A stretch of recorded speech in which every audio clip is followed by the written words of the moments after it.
नमस्कार दोस्तों, मैं सुनकर हुए फिर एक बार आपका स्वागत करता हूँ आपके अपने चैनल 7 सेज बाय अश्विन में। दोस्तों, हमने हमारे पिछले वीडियो में समझा था कि ज्योतिष शास्त्र का अर्थ क्या होता है और यह भी जाना कि यह प्राचीन विद्या किन महान ऋषियों और विद्वानों द्वारा विकसित की गई है।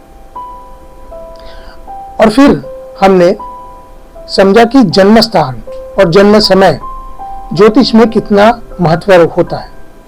लेकिन अब एक बहुत बड़ा सवाल उठता है। वो सवाल है कि अगर ग्रह और हमारे समय हमारे जीवन में प्रभावित करते हैं तो फिर हमारा भाग्य कैसे बनता है? क्या सब कुछ पहले से ही तय है या हम अपने जीवन को बदल सकते हैं?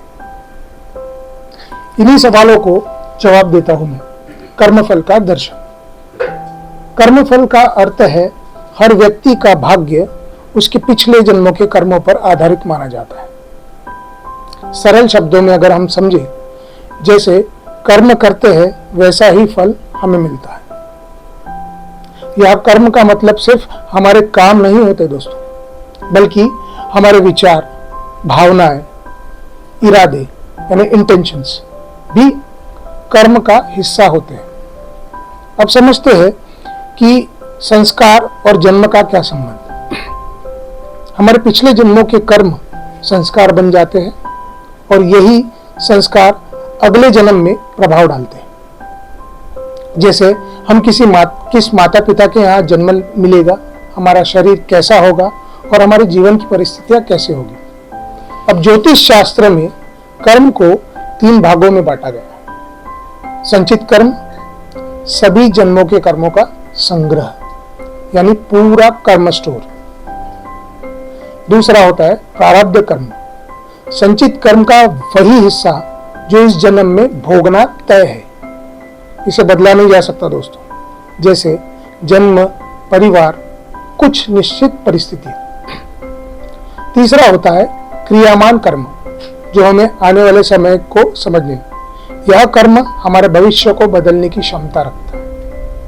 अब इसे एक आसान उदाहरण से समझते हैं। संचित कर्म बैंक में जमा पैसे जैसा होता है, प्रारब्ध कर्म जो अभी खर्च हो रहा है और क्रियामान जो अभी हम कमा रहे हैं। लेकिन यह जरूरी नहीं कि हर कर्म का फल तुरंत मिले। कुछ फल तुरंत मिलते हैं, कुछ समय के बाद, और कुछ अगले जन्म में भी मिल सकते हैं। अगर बैलेंस कंसेप्ट को समझे तो कर्म फल का भी नियम एक संतुलन बनाए रखता है। हर कर्म फल निश्चित है, बस उसका समय अलग होगा। इसीलिए सबसे महत्वपूर्ण बात यह है कि हमारा वर्तमान जीवन प्रारब्ध और क्रियामान यानी पास्ट और प्रेजेंट के एक्शंस, यानी हम पूरी तरह बंधे हुए भी नहीं हैं और पूरी तरह स्वतंत्र भी नहीं हैं। लेकिन हमारा वर्तमान कर्म हमारे भविष्य को बदलने की शक्ति रखता है। इसीलिए हमें हमेशा अच्छे विचार रखने चाहिए, अच्छे कर्म करने चाहिए, क्योंकि वही हमारे भविष्य का निर्णय करते हैं। अगर आपको यह जानकारी पसंद हो तो हमारे इस वीडियो को जरूर लाइक करें, शेयर करें और चैनल को सब्सक्राइब करें। धन्यवाद।